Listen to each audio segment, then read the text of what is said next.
All right, we're live, so go ahead and share that to your page, please, Abby. And let me know when you're good to go.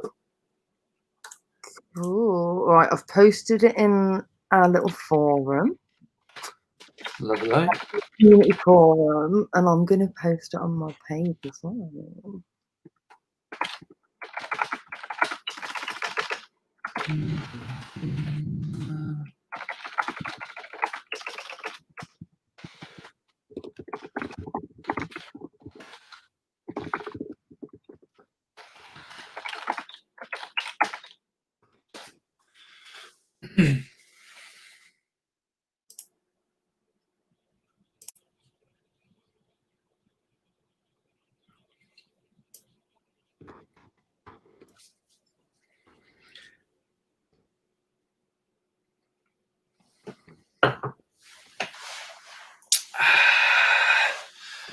Ladies and gentlemen, if you have just joined us, we will be with you in just a few minutes. We're just sharing it to all the relevant places so as many people can see what we're about to talk about as possible.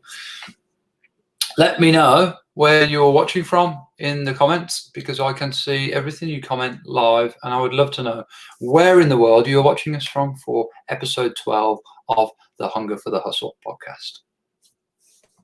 Woo. Hey, everyone. Hey.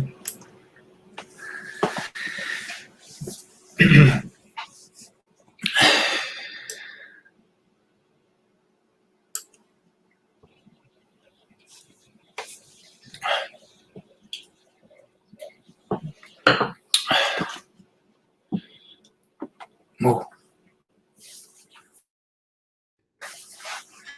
It's working because I'm watching the video.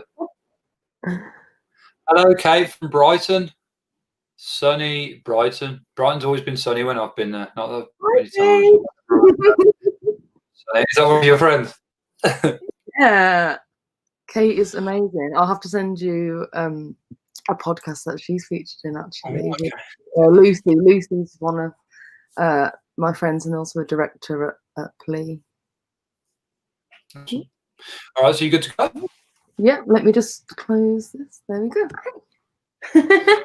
Okie dokie, ladies and gentlemen, welcome wherever you are watching from in the world, whether you're watching now live or later. Welcome to episode number 12 of the For the Hustle podcast.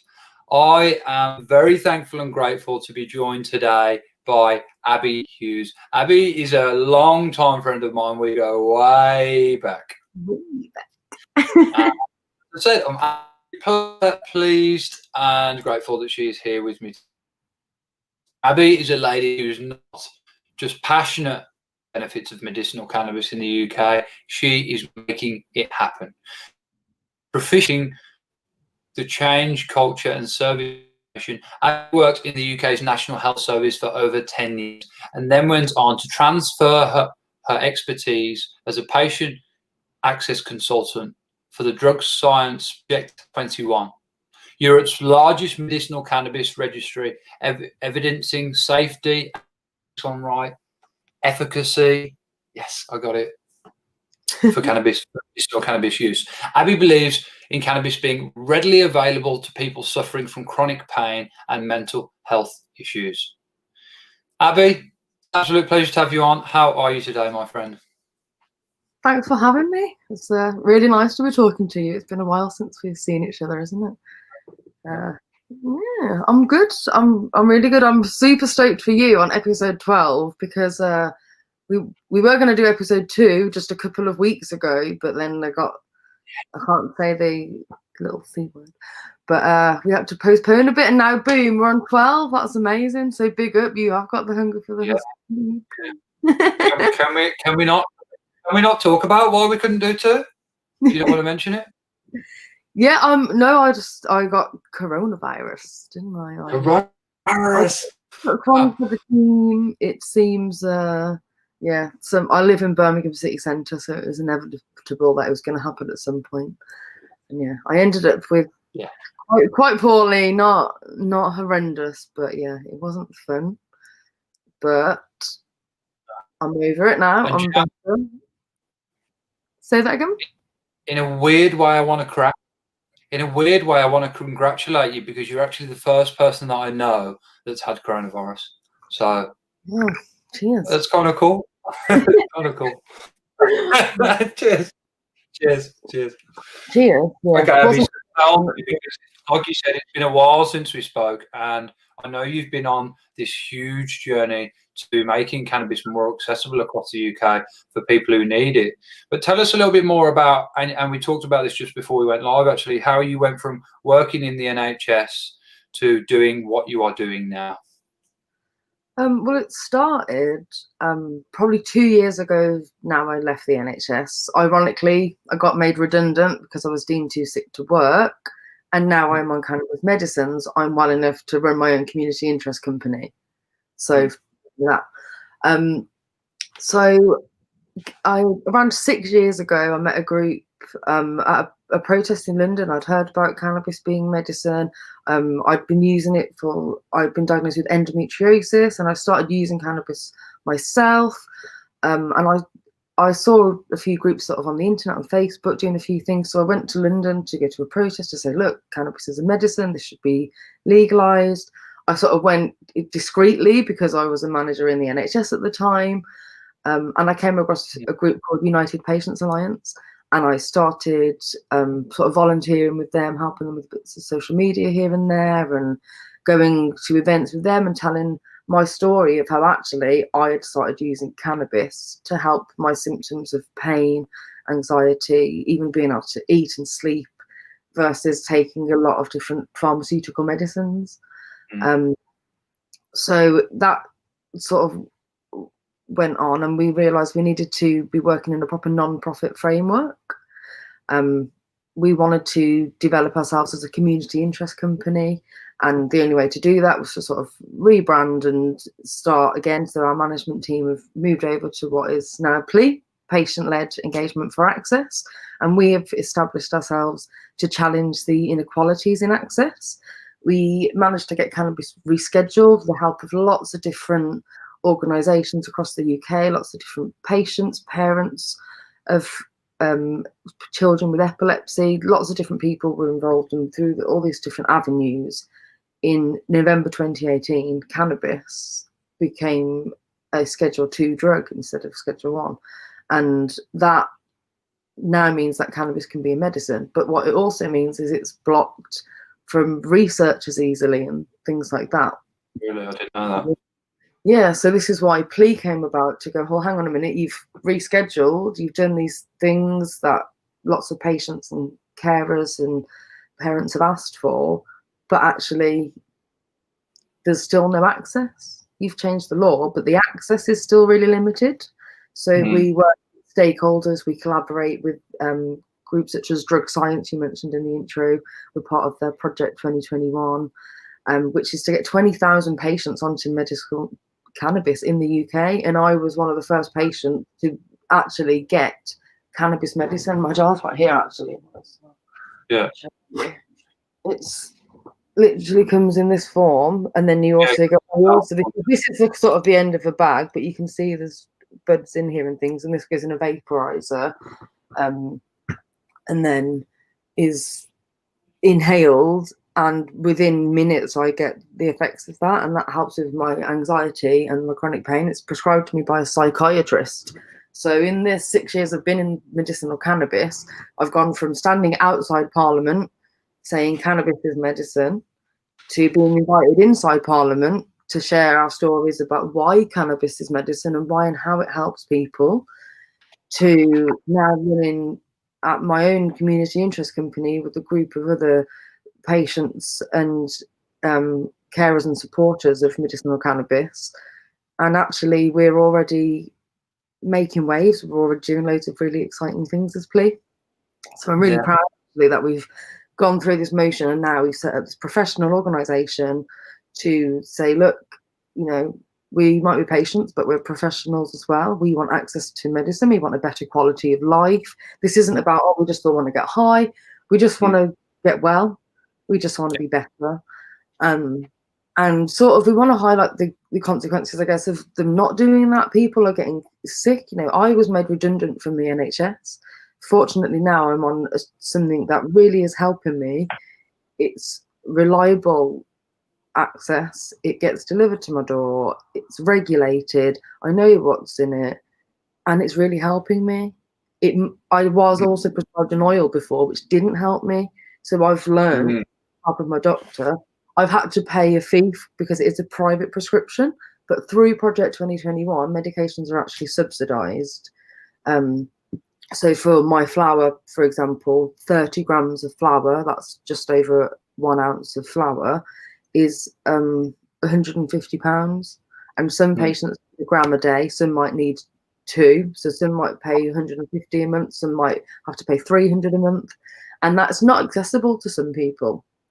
No. But for people where they are managing to pay for this, their data is being captured, and hopefully this will enable NHS access in future. There are some schemes like Sapphire Medical Foundation. They have some patients can apply for funding.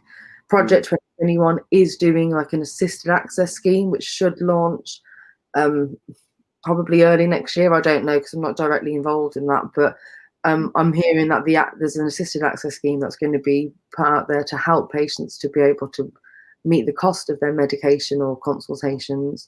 And it's not ideal. We're not at the perfect stage yet, but we are putting the stepping stones in the pond and we're getting across it.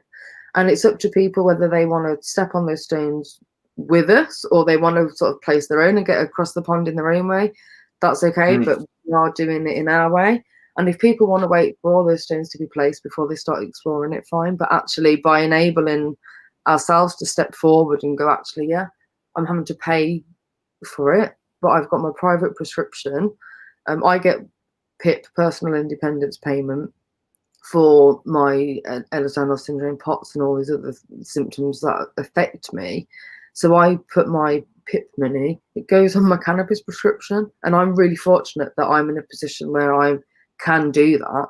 But it's really sad because a lot of people just, that's an impossibility for a lot of people. They can't. Yeah. Some people will compromise and rejig their lives around to be able to afford this, great, but for some people that it isn't achievable.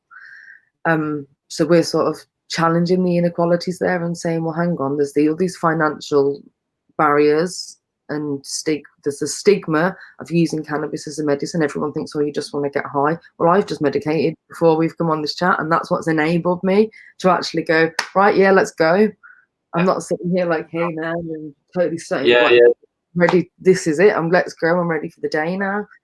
And then there's the lack of research as well, so we sort of partner with research institutions to sort of push that further.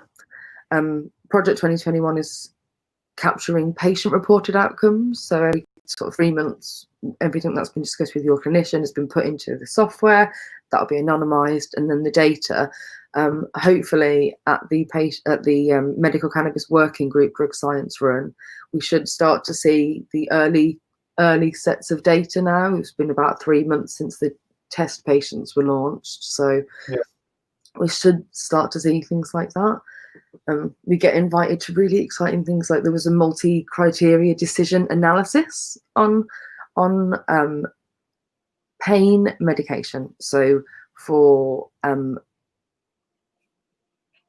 neuropathic pain rather than chronic pain, there was Professor Larry Phillips, who is absolutely, his mind is just mind-blowing. He's an analytical thinker, and he's like a strategist and that kind of thing.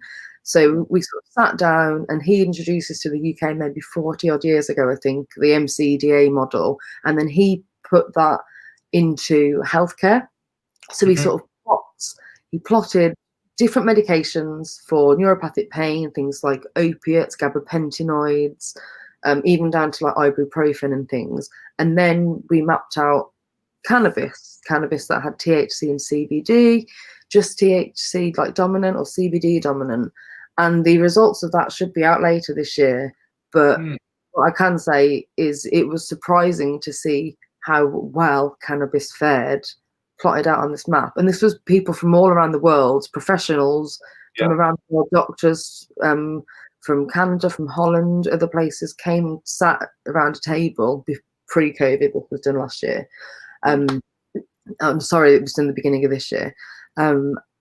And I was invited as a patient. So this was the first time that patients were included in the MCDA model, and actually having our input there enables all these outcomes from this session, when it would have been different if it had been just the doctor sitting there. So we're sort of there to make sure that patient voice is heard and say, hang on, we're not just patients, we are people with real lives here. I was a manager in the NHS for 10 years before I was deemed too sick, and it's, you know, I was good at what I did. I enjoyed what I did. I loved helping people, and now I've managed to transfer that into something actually where we as a community, we're called PLEA, Patient and Engagement for Access, but we shorten that to PLEA Community because we're a community interest company. We have community membership, so we've got a little forum on Facebook that people can join as part of being a community member. We have different events that are exclusive to our members, then they are recorded live like this, so the public can sort of watch them after. But we're already really starting to make a difference, and I've been really proud of these past few weeks actually going, oh, we're getting booked out to do all of these different things, people want to work with us, and it's really exciting because we are patient-led. There's a reason we put it in our name. We want to make sure people know the stigma needs to go, because actually cannabis is what enables me to work. Yeah, I think a lot of interesting points you've raised there, and I think everyone seems to understand that cannabis does work, as certainly as chronic pain relief, to help with mental illness, and another long and vast stream of things that people have been using it for centuries, frankly. No, now there's a gap between that and what people know. People know it's effective, and then the demonization of it that happened, you know, somewhere in the region of kind of 78 years ago, where it was like it was demonized for certain reasons that we probably won't got hours of podcasts to do. But it was essentially the industry. Yeah, the cotton industry, the newspaper industry. Anyone who's watching this who wants to know why it was demonized, essentially, we know it helps. People know it helps because it's been demonized and made illegal. Which thing, people who are going in some areas of the world more than others. You know, in America, it's not every state now, but near enough. It's getting there that way. That a lot of states are making it a lot more accessible and legal, of course, in some states without any kind of documentation needed, which is fantastic. And I believe it will go that way eventually in the UK and here in Australia, where here in Australia, the situation is you can get it in an oil form essentially only. I don't know the version yet, I could be wrong. You can get it in an oil form. You have to go to a specialist doctor. It's quite difficult to get the appointment. It's quite difficult to get any appointments at the minute, but this aside, it's quite difficult to get the appointment, and then it's a very stringent set of criteria that you have to meet to be able to get that oil. Yeah. But, you know, as you just pertained to me there, oil isn't always the ideal solution for a lot of people. It's not a trial and error. It's the same with any medication. You know, some people take flour and an oil, some people take just an oil. Everyone is different. There's different technologies now coming out with nano-emulsion technology, where the bioavailability of the cannabinoids last in your system for longer. And this is why I'm so excited to be running PLEA, because we get to work with organisations that want to engage with us on things like this. It's absolutely fascinating. Yeah, so you get all the new stuff, right? All the brand new stuff, and figure out whether it ask for our input on products. You know, we doing consultancy work to help these companies understand what it is that patients want. We've just launched applications for our patient working group, where patients can sign up, and we get asked to do different things. Recently, there was a can card launched in the UK, and a MedCan ID card. So the CAN card is for patients who would meet the criteria to get a private prescription but can't afford it. And if they are caught in possession of cannabis, they can produce their CAN card, and the police will recognise this card and will likely take a step back and go, you know, it's not an official like police card, but it is endorsed by the police, and it is well, it's along the lines of being endorsed by the police. But you can have a look at that. I think it's cancard.org.uk, but you just have to Google CAN card. And then there's MedCan ID, which is oh, actually, I can probably show you my MedCan ID card. So this is the stage where we're at. Oh no, I don't know where my purse is, but anyhow, it's on our website, UK, and the MedCan ID card. It's free for the first year for patients who do have a prescription. Oh, there's my purse. I just spotted it. And you can, again, if I was out medicating and I got stopped, for example, I could pull out my MedCan ID card and say, look, I am a medical. It's probably got half my details on there, but you can kind of get the. Yeah, about that. It's all right. Sorry. Yeah. It's awesome. It's really exciting. We're collaborating with MedCan ID. They are providing that card for free to patients for the first year, so that they have like that secure second layer. So some patients feel they don't need an ID card, they've got a prescription, that's enough. Other patients think, oh my gosh, that's amazing. Someone like me, I live in Birmingham City Centre, I'm going to get tapped on the shoulder every 5 minutes if I'm out vaping. So I'm like, that's like my reassurance, so I don't have to be getting my prescriptions are virtual, they're on an email. If I don't have my phone on or something, I've literally got that card and I can say, look, can you not? I'm a patient here, and then we can have a conversation about me being a patient rather than a criminal, which is ridiculous that anyone would be deemed a criminal for using cannabis. But then again, that's why the CAN card exists. They are two different entities, but yeah, they have their similarities. And that's really interesting to me that just a few years ago, just a few months ago, I was using illicit cannabis. And only since July, I've had that cannabis flower, and it's changed my life. I was a major insomniac. I was probably online the same times as you over in Australia a few months ago. And it's funny you say that, because I'd see you popping up and thinking, what's she doing now? And people would come online in the mornings and be like, oh, morning. And I'd be like, oh, shit, is it that time? I've stayed awake all night. And since I've had access to the right strain, I've been more productive. I'm more active in the day, which means I'm more tired at night. So I'm taking myself to bed at a reasonable time, and I'm getting up earlier. And this is becoming a better routine for me. I'm still not 100%. It hasn't cured me. It's not this miracle cure, but it's made my symptoms manageable. And this is what we want to sort of say with PLEA is, you know, what I'm sure she won't mind saying, but one of our team, she medicates to be a housewife and to get the housework done.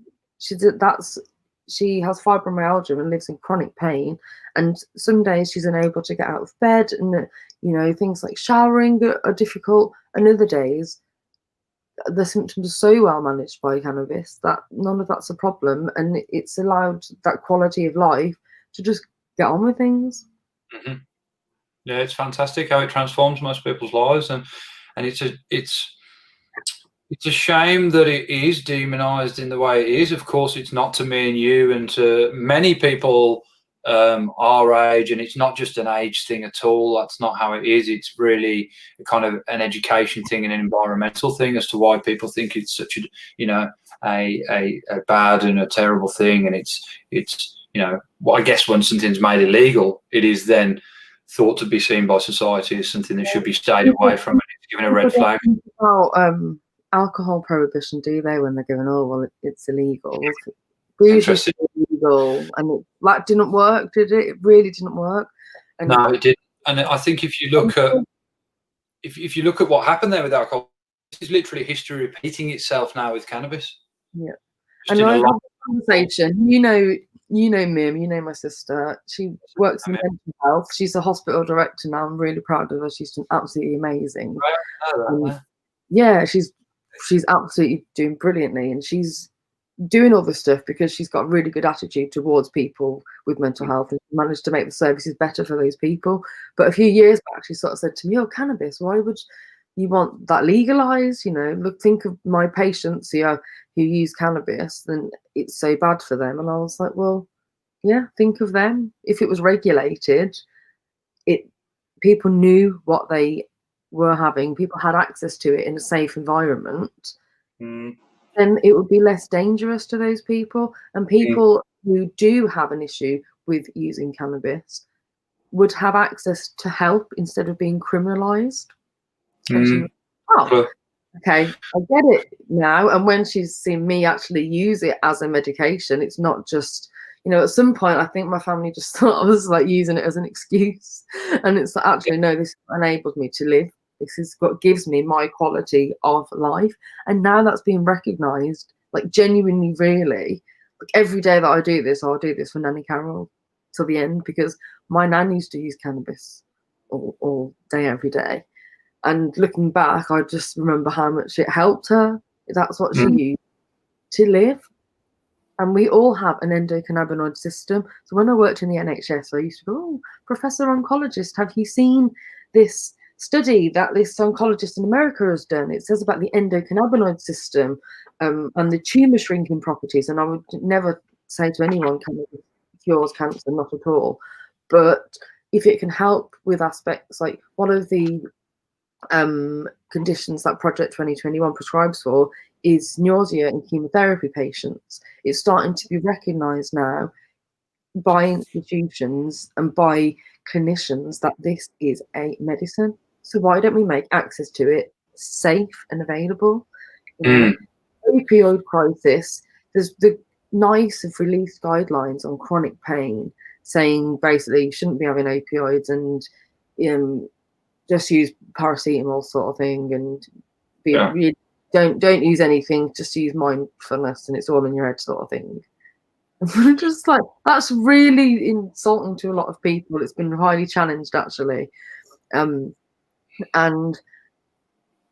we're here like, well, we have an endocannabinoid system. Do you not remember learning about enzymes at school, the lock and key mechanism? It's the same principle. We have CB1 and CB2 receptors, and the different cannabinoids act and bind with these different receptors, and this is why it works. So we try and talk not just about cannabis actually, but the endocannabinoid system and why and how it works.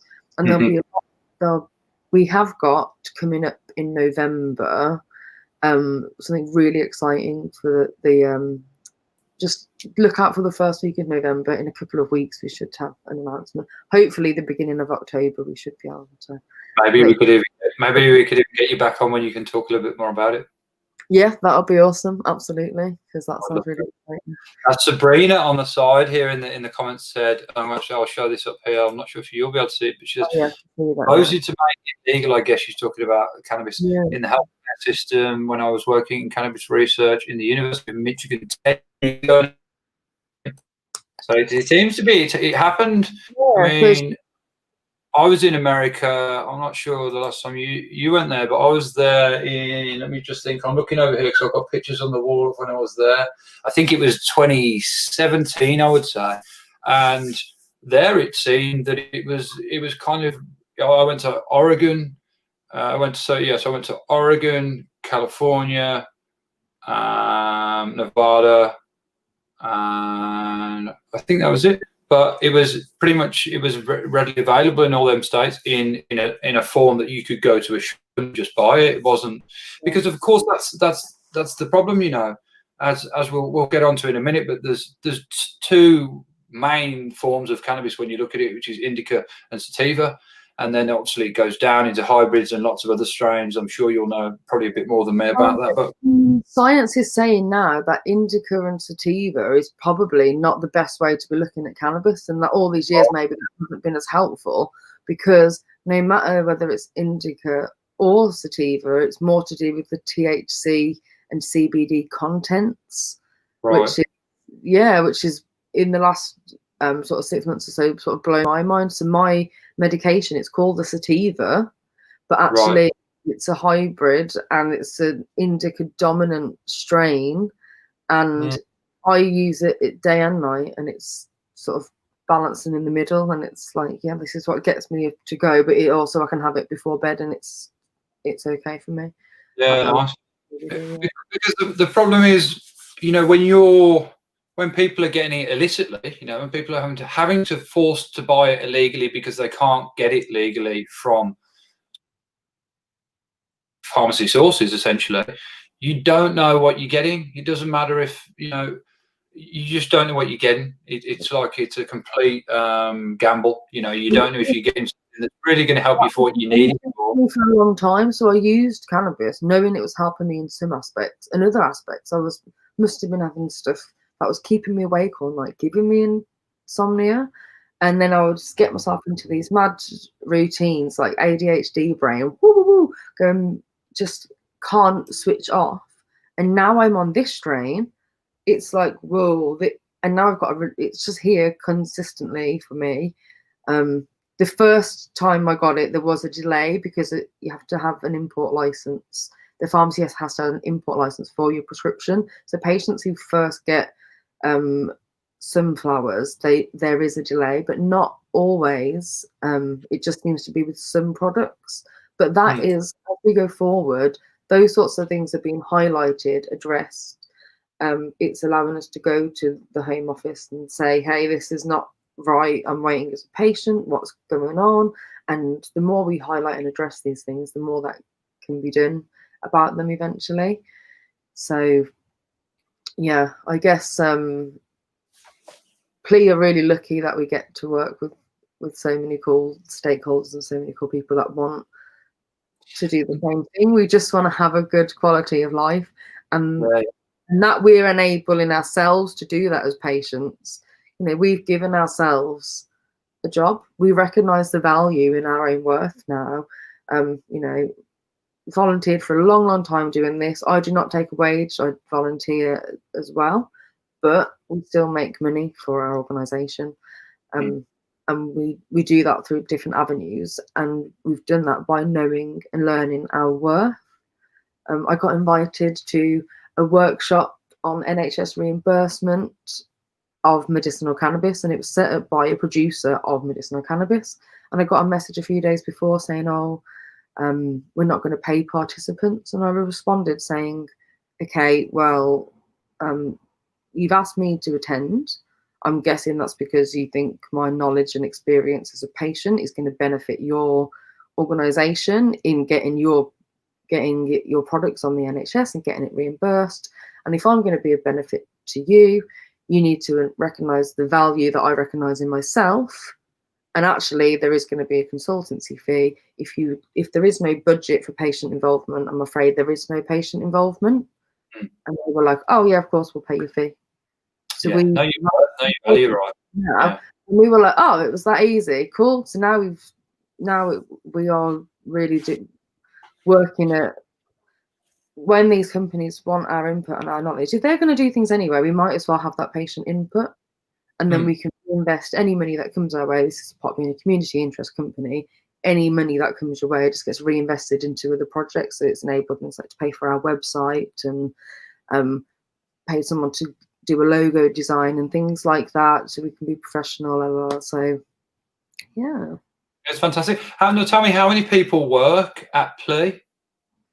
At the moment, we have 7 directors who sort of manage the day-to-day company. So 5 of us are sort of our executive committee, if you like, and manage the actual management of the company. And we cover, or I'm the chair and cover outreach. Then we have Lucy, who covers advocacy. Joe covers finance. Lorna covers governance. And Maddie covers research.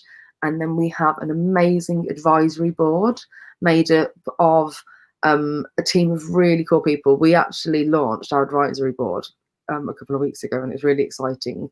We have got on board Professor David Nutt, who he's head of neuropsychopharmacology at Imperial College London, and he's done all these amazing things. He's got over 500 original papers and all these book publications, and he's the chap who got fired from the government. He was the drugs advisor, and he essentially was fired for saying that horse riding is statistically more dangerous than ecstasy, and they didn't like that he said drugs should be regulated, essentially. So we've got Proficient on our team. He's also the chair of drug science, who we work closely with. We've got Carl Holvey, who's the clinical pharmacist. He's worked in the NHS before. He's now working with Sapphire, which is a cannabis clinic. Kate Thorpe, she's a specialist comms and like PR and stuff. She's absolutely fantastic with helping us with what we're doing in November. And then we've got Dr. Mala Morking. She was in Forbes 30 under 30 in 2018 and one of Vogue's 10 rising female stars. She's just been absolutely phenomenal. She is the head of marketing at Cellen, and Dr. Tara Mastracci, who is the clinical lead for vascular surgery at one of the main teaching hospitals in London, and Gavin Sathianathan, he is CEO of Altaflora and co-founder of Product Earth. So he's very much in like the industry and business side. And then we've got Carly Mayer. She was the first person in the UK to receive a prescription for cannabis since the law. Wow. So we've got a really wicked team of advisors. With our patient working group, we've got 2 sort of confirmed ambassadors or advocates. Justin Clark, he is helping to sort of coordinate our patient working group, and Sarah Martin. You can read more about their bios on our website. And then in our support team so far, we have Ryan, who's he's doing some brilliant things. He's working with Students for Global Health and Students for Sensible Drug Policy and lots of different things that he's done. So he's fantastic to have on board as well. So we are growing by the minute. We've had so many applications in our inbox to join us. So if anyone else is wants to get on board, I've just put the website in the aren't just they haven't just been, they've not just come out of university and they're graduates and they have also used cannabis, or they found that they believe it can be helpful. You've got like an accolade there of doctors who've worked in the NHS, who have produced numerous white papers.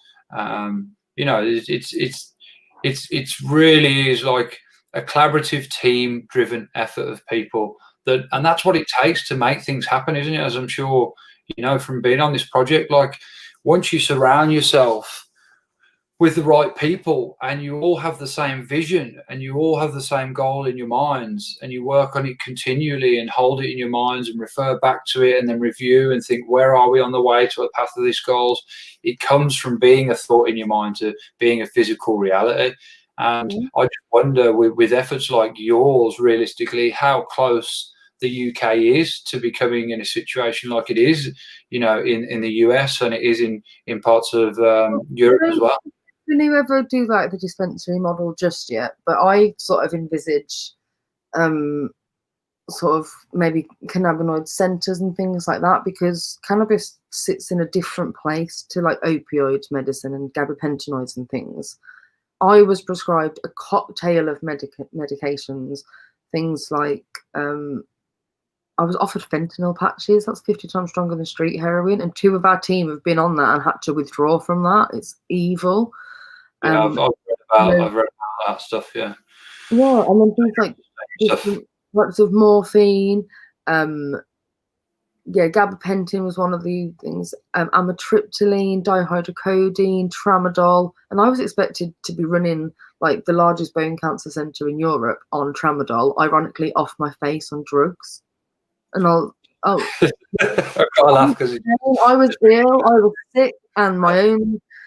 And it just didn't make sense, and I was given this cocktail of drugs and starting to find the right types of cannabis. I was like, well, I'm just going to stop taking that one. I'll wean myself off that one, and spoke to my doctors about some of them, and others I just went for it. And actually now the only thing that I take is cannabis. Yeah. And antihistamines because I'm allergic to something. Oh yeah, well, we'll let you off with those.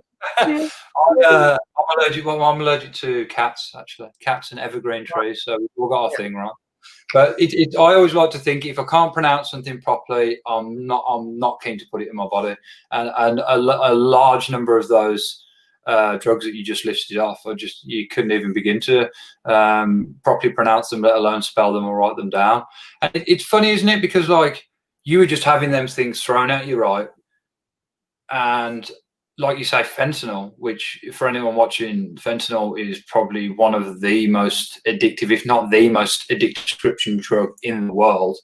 And it's something that you have to be, yeah, well, it is, yeah, right. But it's something you have to be incredible because it can be something you take too much of when you don't wake up in the morning. But you were given freely, right? Sorry. I actually declined that, but Carly won't mind me saying she was on fentanyl patches.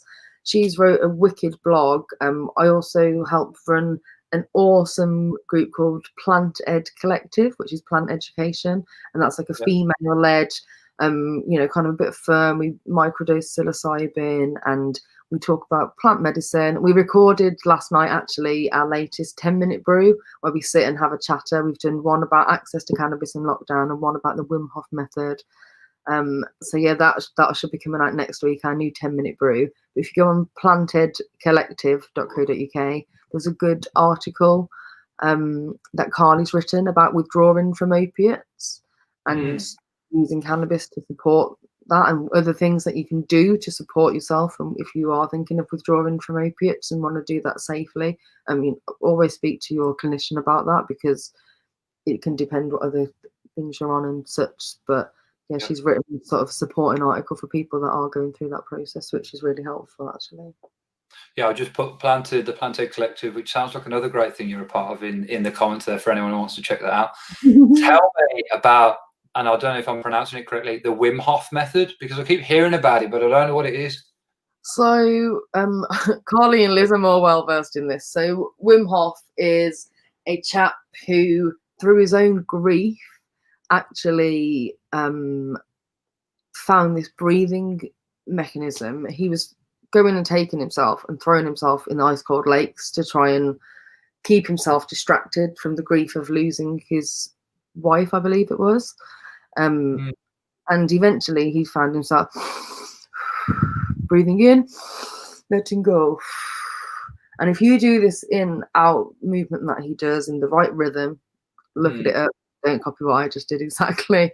You can get yourself, like, we all started off having cold showers, but then Carly and Liz have been throwing themselves in the sea. I went in the sea in Cornwall actually this weekend without a wetsuit, and I was like, oh, actually I'll do a bit of breathing, and in I went, boom, I was fine.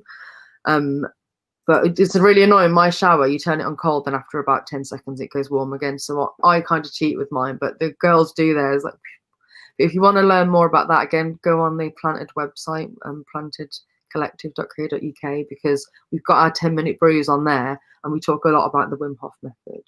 I think we actually might have wrote something about there as well, if my memory is correct. There might be an article about that on there as well. Awesome. Cold showers. I've got a mate who does that every morning, and he's like, you've got to do it, you've got to do it. And I do try and do it, but then I just wimp out. I'll last probably method. Try it. Try it. Go with the whole thing, yeah. You can get I think there's an app called Commune, and I'm not sure the cost of it, but occasionally they do like free trials and things. So Wim Hof is on there as well. It does the breathing exercises for you. You might find someone on YouTube that can teach you it. I don't know. I've written it down, so it will not be forgotten. Yeah, watch a 10-minute brew about it. You'll enjoy it. And we always have a laugh when we record them. They're quite funny. Yeah, I bet. It's awesome. So tell me about some goals. In fact, no, before we go there, tell me about what's been like the biggest challenge that you guys have faced so far. You've already kind of talked about a lot of them. Well, that was recognizing our own value and worth. And we've overcome that now, I think. We were like, hang on, we're all patients. We're all giving our knowledge away. We've all done this for free for such a long time. We all volunteer for PLEA, but why are we volunteering for these other organisations? Why are we giving ourselves away? Mm. We really had to consider and learn our value and go, hang on a minute, if we're helping them, that's going to better them. To us, the value of working with some organisations is enough. You know, with drug science, for example, they're a charity, we're a non-profit. Well, we're not going to go and charge them to work with them. We're going to work collaboratively. But if we're doing consultancy where we're literally telling people how they can run a clinic better or how their product could be better and things like that, well, yeah, cool, pay us for our time. And then all of this money is reinvested back into more PLEA activities. So it's really cool to be able to do that. And we finally realised, well, hang on a minute, we don't necessarily have to take sponsorship from these big companies that want to pay us for X, Y, and Z. We've managed to turn down things because we can go we can make money through this avenue actually. And you know, fantastic. we are non-profit. Profit still is important to us because it's what keeps us running. We all volunteer our time, and the money that we get goes back in, and that's why we're a non-profit, because it all gets put back into the company. And like I say, there isn't anyone sort of leading us other than ourselves. We're the directors of the management committee, and we as patients have made this by patients, sort of for patients. So that's we had to put patient-led in the name for that reason, like I said earlier. Yeah, by patients, for patients. That's exactly right. It's good to know your value. It's one thing to know your value, and then it's another thing to have it appreciated and met. You know, people don't get paid, I believe. I read this somewhere once. I can't remember where the quote comes from, but people don't get paid for the hour. They get paid for the value that they bring to the hour. If people got paid for the hour, then they would just sit wherever they're sitting and get paid for 8 hours, right? It doesn't work like that. That's why two people can work in the same position and one person can be getting more money than the other person because they're doing it better. They're bringing more value to the place that they work at. You are bringing an enormous amount of value in the things that you do, and so you should be rewarded for it, you know. So it's good that you've broke that now with that first one, and now you've set the bar for anyone else that wants to. That was what I was going to say next. Bring you on the people to go, recognise your worth too, right? This is your value, and this is what you bring to the table. Own it, because they're owning it. They're owning your value. Yes. They want your value. They've asked you to come here. They want you there at their table. To let them pay you to be there. Yeah. Of course they're going to let you come for free if you don't say anything, right? But if you say, actually, wait a minute. Oh, I was like, oh, do I send this? Do I not? Do I send this message? Do I not? About what do do? And then I was like, boom, do you know what? No, I'll tell them straight. And actually, it was Mim's wedding that weekend then. It was my sister's wedding. So my phone then went off for a bit and then turned it back on the Tuesday because it was after bank holiday. And I was like, oh, they've said, yeah, cool. I didn't need to be worried. They already knew my value. Of course they did. I just needed to know it myself. There you go. And now we do. We've had a question on the side here. I'm going to show this up. I don't know if it will show up. There you go. Can you see that? Yeah. Poetry, bowel disease, Crohn's, which I'm sure a lot of people know what that is. This intrigues me. As opposed to mesalazine based medication with omeprazole. Do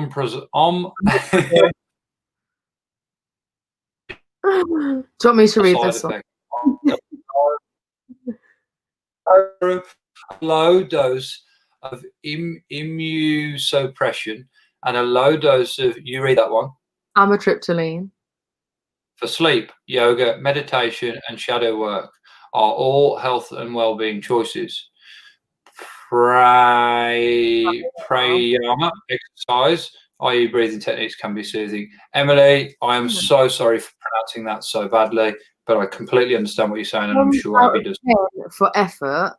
Emily, if you want to get in touch, feel free. I don't know, I've probably been tagged somewhere, but I'll comment on the post afterwards so you can find me personally.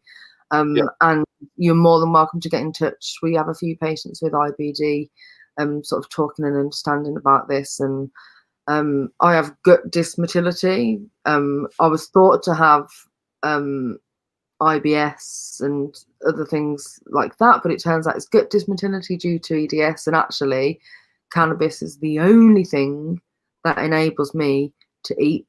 When I was at my parents', I had a huge surgery about 18 months ago, and I had to move in with my parents, and even my mom was like, you need to go and medicate, because she was realizing I'm like, oh, I can't eat, my insides aren't working, I haven't been to the toilet. And it's not for everybody. It's proven to help with a lot of things, and I'll say this about cannabis. Although it's proven to help with lots of things, it's not guaranteed to help you with that thing. But if it's what you wanted to explore and wanted to understand more about, please do get in touch. Like I say, I'll add a comment, or you can message. Anyone's welcome to email me as well if you've been here. You can put my email in the comments. It's Abbey, ABBY, at pleacommunity.org.uk. I'll type it here as well, so you can copy and paste it. Got it. But yeah, anyone's welcome to email me, or email PLEA Community in general. It's just hello@pleacommunity.org.uk. Yeah, or get in touch via the website. There you go. And I have dropped all of those things in the comments as you've been typing them, because although I'm not good about reading big words live, I can type. That was funny. Right, so before you jump off, and it's been an absolute delight to talk to you, it really has. And I thought I knew a bit about this stuff. Actually realize now that there's a whole world of stuff I don't know, particularly to what you've just said about the new science, about them finding that there's a lot more to it than indica and sativa now. So I'm definitely going to be reading into that. It's like mind-blowing. It's amazing. A whole new world. Well, you're looking it up, and if you've got any questions, then you just holler as well. Maybe we'll learn some things together. I honestly learn new things every day working in this arena. Yeah. And the fact that I've managed to forge myself a job, and even though I don't get paid, it's still a job to me. I still work. I still have the hunger for the hustle, because you got it in there. It doesn't necessarily mean that you're going to get £1 million in the bank. As long as you have your hunger for the hustle, you can believe in what you want to do, you can make it happen. You can absolutely make it happen. Yeah, you just have to keep going and, have that faith in yourself, and look after number one. Number one's the only one that'll look after you. That's all. Oh yeah. Well, if you know the why, you can endure anyhow. Is a great quote from a man called Les Brown. Yes, Les Brown. And then now we've had a few comments on the side there. Yeah, you go with the comments. I'm here. Yeah, I can read this one as well, which is even better. Medical cannabis has changed my life. Fingers crossed it will be available one day soon on the NHS. Well, let me tell you, Abbey Hughes here is the one who's going to make it happen. Awesome podcast, guys. Thank you. Surrounded by everyone else, not just me. We do work. The world is going to be a team-driven effort. Now, we have got a bit of time here, so I'm going to go through these. I'm a new patient through Project 21, Penny B. I've been prescribed for a month, and so far I can already sleep for the first time in years. Fantastic. I have severe curvature of the spine, fibromyalgia, and spina bifida. Chronic pain has been in my life for 30 years, and it keeps me awake. Wow, that's a long time. I can now sleep at night, but my pain hasn't decreased yet. I know it can help. Well done, guys, for taking action on cannabis. It changed my life. That has warmed my heart. And this is why we do what we do, because we hear this day in, day out. Cannabis has changed my life, and we put our tag as we are PLEA for quality of life with medicinal cannabis. You could be giving me sawdust for all I care. It's the quality of life that's important to me, and it just happens to be cannabis that's improving that. And when we hear stories like Penny's, it's like, and Gillian, that is why we do what we do, because I was a manager in the NHS for 10 years. Lorna just wants to be a housewife. Lucy's a university student. We all got these things that we're doing in our lives, and we are just normal people who just want to crack on with life and live the best life that we can. And if cannabis is enabling us to do that, then let's talk about it and decrease that stigma and get access to cannabis through mainstream healthcare for patients in the UK. Yeah, it's happening. It's happening. You have the vision.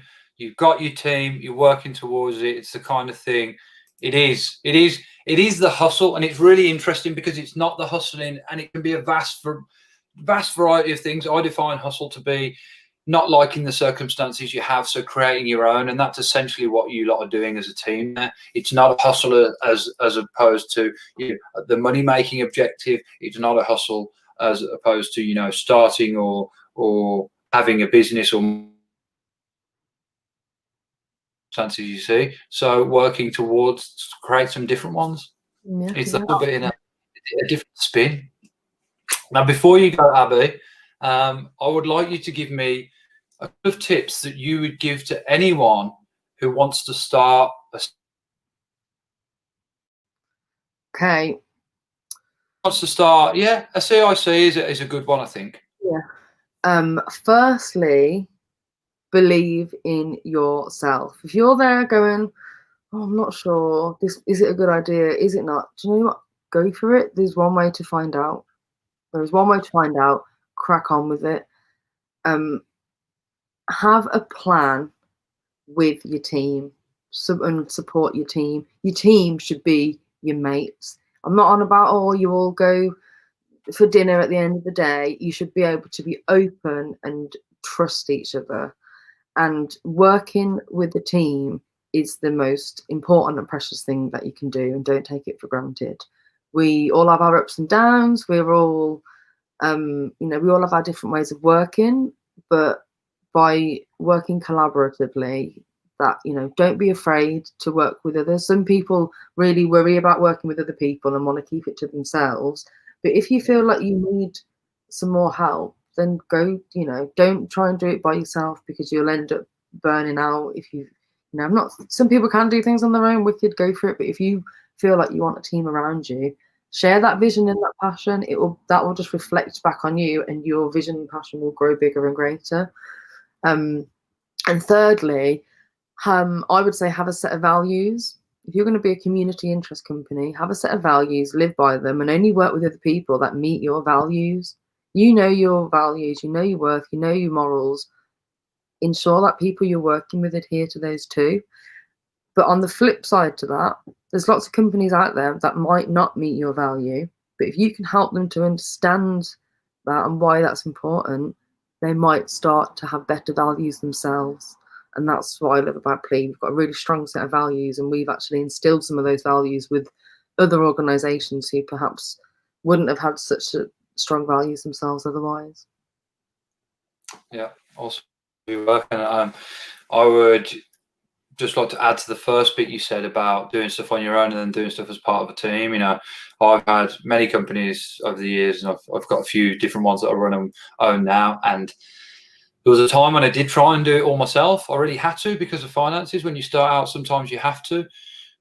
But when I started giving, delegating little bits out, yes, you can do this. Yes, I need someone to do that. Let's find someone. It just took so much weight off my shoulders and actually made the project and the business, whatever it was I was working on, just run and flow so much more smoothly. Because then when you give, the jobs out, I'm a great believer of everyone should, to an end, stay in their own lane. If you're a marketer, do that. If you're a copywriter, do that. If you're good with numbers and money, you do that. If everyone does that, stays in their lane, hones their craft, and just gets better and better at it, and then works as a team to go together, then you're going to have a fantastic result. Yeah, but in my mind, it's like some people say about how they live outside the box, and some people live inside the box. To me, the box doesn't exist. Like, if I lived in that box, I wouldn't play ukulele now. I wouldn't do all these random things that I'm involved in. Everyone's like, how have you got the time to do all this mad stuff? And I'm like, because I want to. That's what I want to do in my life. So actually, although I've got my head deep in PLEA, there's loads of other avenues and things that I'm involved in. And that's another tip I'd say, actually. Don't let it consume your life. Work within your means. And as Lorna would say, only commit to what you can do, and do what you've committed to, because actually that's what's going to help the team the most, I think. Look after yourself, don't work yourself and grind yourself to the core. Life is for living.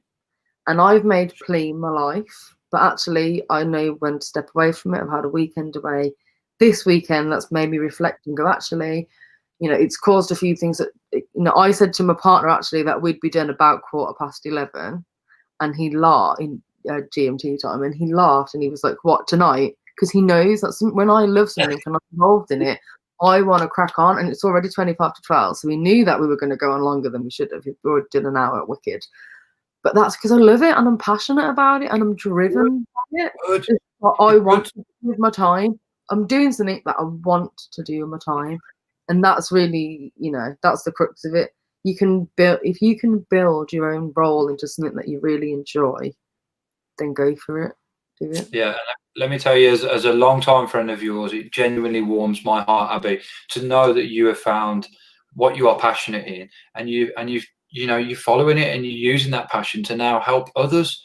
Because it's like, I think you can fairly easily, particularly in the modern world, live your whole life, never find what your passion is, die and take all, and let the graveyard rob the world of all of your talents and passions that you could have expressed to the world and helped others with. It's fairly easy to do that, and it takes quite a lot to explore different things and find your passion. Some people are lucky to just bump into it, but that's not very typical. So well done you for exploring something.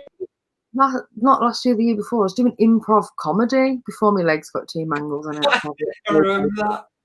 So improv comedy, and then I did stand-up comedy. I performed at the Glee Club to 450 people. Did I ever think I'd do that in my life? No. But you know what? Hey, I did it. Came across this thing. I thought, you know what? I'll raise some money for cancer research. I'll do stand-up comedy. Why the hell not? I could be dead tomorrow. I'm gonna crack on and do all these things that I want to do, and I really enjoy my life. I'm like the fun auntie. I actually am. And I can't wait for my niece to grow a bit older, because I am like, yeah, that's. Yeah, no, I'm an uncle now. And I can't wait. I'm an uncle as well, and I can't wait to be able to. Yeah. Cool. It's been an absolute joy to have you on. No, it's my pleasure. I'll definitely, once the news comes out in November, we'll get you back on, because there's a lot of people here who are interested. I'm going to connect you with Emily on the side as well. She's just asked me another question. Absolutely. You can chat together. That's fine. Anyone else that wants to get in touch, feel free to message me or email me. Or if you've got any general questions or you want to help PLEA, pleacommunity.org.uk or hello@pleacommunity.org.uk. And then add the things that I mentioned earlier as well, the 10-minute brews there on plantedcollective.co.uk. Got it. You can find all of those in the chat, people, and I will also put them in the descriptions afterwards. Abbey, what are you going to do with the rest of your day? I'm going to try and go for a walk because my legs have stiffened up. I'm getting on a bit now. We're 32 now. No, I've had my legs rotated. I need to go and stretch. My legs are mental, that's driving me insane. So I think a little stretch, and I might even go to Creation Skate Park and have a rollerblade. Oh yeah, because I can. Because I can. Because you can. I love that. Because I can. Good day. Oh, well, enjoy your day, and I'm going to connect you with these people on the side, and I'll catch up with you soon. Cool. What time is it where you are? Is it evening now? It's 9:20, yeah, on Saturday night. Cool. Well, you enjoy your Saturday night, whatever you're up to in this weird old world that we're in right now. And I'll speak to you soon, dude. Thanks so much for having me. No worries, my pleasure. Take care. Bye. See you, everyone.